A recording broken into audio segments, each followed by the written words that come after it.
नमस्कार साथियों, मैं सुधीर शर्मा। साथियों, आज जो अतीक और उसके भाई अशरफ का मर्डर हुआ है, हत्या हुई है पुलिस कस्टडी में, उससे 3-4 दिन पहले अभी उसका बेटा असद और उसका साथी शूटर गुरहाम मारा जा चुका है। अब दोनों के साथ साथ जो हमारे राजनेता हैं वो बहुत ढंग से बयान देने आरंभ कर चुके हैं। पहले आते हैं असद की हत्या पे। असद की हत्या नहीं, उस असद के एनकाउंटर पे, सॉरी, असद को पुलिस ने झांसी के पास घेरा और वहाँ गोलियां चली और उसमें जो है असद और उसका साथी मारा गया। अब उसी समय हमारे विपक्षी दलों ने, किसी ने कह दिया कि संविधान की हत्या हो गई, किसी ने कह दिया लोकतंत्र खतरे में आ गया, किसी ने कहा कि संविधान का ही कत्ल हो गया। वाह! पुलिस उनको पकड़ने गई, उन्होंने पुलिस के ऊपर गोली चलाई। अब पुलिस वाले क्या आरती की थाली लेकर खड़े हो जाते वहाँ पर कि भाई आओ, हम तुम्हारी आरती उतार रहे हैं, हमें मत मारो, भाग जाओ, हम ना पकड़ेंगे। ऐसा तो होता नहीं। जब दूसरी तरफ से गोली चल रही है तो सरकार का और पुलिस का इकबाल बुलंद रखने के लिए गोली तो बराबर से चलानी पड़ती है। अब इसको चाहे आप ये कह लें कि ये संविधान की हत्या हो गई, ये आपके ऊपर है, लेकिन अपराधियों ने जिस प्रकार का कृत्य किया उस प्रकार के कृत्य में पुलिस को गोली चलानी लाजमी थी और वो मारा गया। अब कौन सी नई बात आ गई? पहले अभी उससे नहीं निपटे थे। कल रात पुलिस अभिरक्षा में मेडिकल कराने जाते समय उनकी जो है दोनों, अतीक और उसका भाई अशरफ, मार दिया। और वो भी पत्रकार बन करके आए हुए मीडिया वाले जो उसका इंटरव्यू लेने घूम रहे थे, उनके सामने ये लाइव ड्रामा हुआ। अगर वो मीडिया वालों के सामने नहीं होता तो ये भी ये कह देते कि इनको पुलिस ने मरवा दिया। वाह! कहीं भाईचारा नष्ट हो रहा है तो कहीं संविधान की हत्या हो रही है तो कहीं लोकतंत्र की हत्या हो रही है। भाई ये कैसा विचार है? आप कहते हैं कि उनको सरेंडर कराइए, कराना चाहिए था या कराइए, तो क्या पुलिस वाले उनके घर चिट्ठी भेजते कि तुम आ जाओ, सरेंडर कर दो, और वो कर देते? कैसी राजनीति कर रहे हैं ये लोग?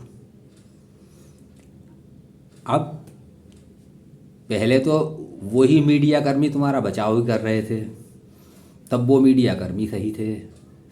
अब मीडिया कर्मियों के सामने उसकी हत्या हो गई तो सारा दोष अब मीडिया कर्मियों पर मर दो कि ना मीडिया वाइट लेती और ना जो मारा जाता। ये कौन सी बात रही? वो 3 मारने वाले वो भी उन्हीं पत्रकारों में शामिल होकर के पत्रकार बनकर गए थे। जब वो पत्रकार बनकर के गए थे तो उनमें मारने वाले भी तीनों शामिल थे। पुलिस क्या करती? अगर पुलिस गोली चलाती उस वक्त तो मीडिया कर्मी भी मारे जाते। मैं मानता हूं कि चूक हुई है, इसका जवाब तो सरकार को देना होगा। योगी सरकार देगी इसका जवाब, उनके आला पुलिस अधिकारी देंगे इस बात का जवाब। लेकिन अपराधियों का जिस तरह से बचाव करने के लिए ये सारे के सारे दल आ रहे हैं, ये अपने आप में चिंता का विषय है। एक व्यक्ति जो आईएसआई से संपर्क रखता हो, जिसके संबंध दाऊद इब्राहिम से हों,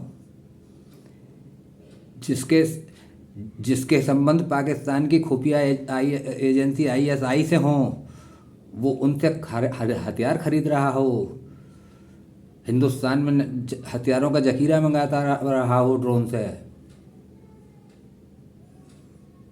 जिसने जाने कितने निर्दोषों की हत्या कर दी। वाह, ऐसा तो है नहीं कि हथियार खरीदता होगा तो पैसे किसी गठरी में बांध करके पाकिस्तान भेजता होगा यहाँ से कि लो भाई हम नगद में पैसे भेज रहे हैं। किसी ना किसी माध्यम से तो पैसा जाता होगा, कोई ना कोई तो ऐसा।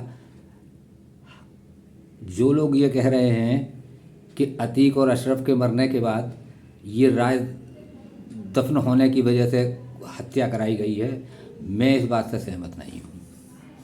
क्योंकि अभी अतीक के वो साथी जो अतीक के हर राज में शामिल थे, वो उसमें से अभी बचे हुए हैं।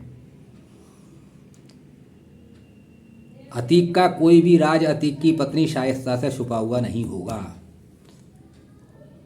अतीक के दोनों बेटे जो पुलिस की कस्टडी में हैं, तीनों अभी, वो भी इस बात को जानते होंगे।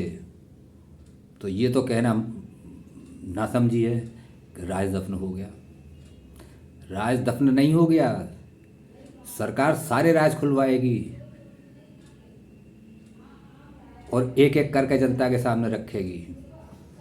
और देखना उस समय कितने लोग इसमें से हमदर्दी करने वाले बेनकाब होंगे।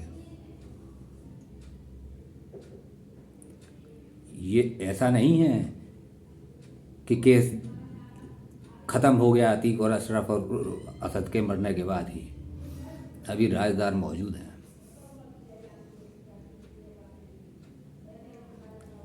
हाँ, मुझे अदालतों से भी इस बात को कहना है, माननीय अदालतों से भी इस बात को विनती करनी है कि ऐसे खूंखार अपराधियों के मुकदमे जल्दी से जल्दी निपटा करके उन्हें उनके ठिकाने में पहुंचाएं। जिसके ऊपर 100 से ज़्यादा मुकदमे दर्ज हों गंभीर धाराओं में, जिसके गैंग के लोगों के ऊपर इतने मुकदमे दर्ज हों, जिसके बीवी के ऊपर मुकदमा दर्ज हो गया हो जो उसके हर राज में शामिल रहती थी, तो आप समझिए कि ये लोग किस प्रकार की राजनीति कर रहे हैं। बढ़ावा दिया और अब जब सब कुछ हो रहा है तो यही लोग छाती पीट रहे हैं। मेरी समझ में तो इनका राज आया नहीं। अब ये सरकार का दायित्व है कि जल्दी से जल्दी किस प्रकार से इनके राज को जनता के सामने लाती है। जय हिंद, वंदे मातरम।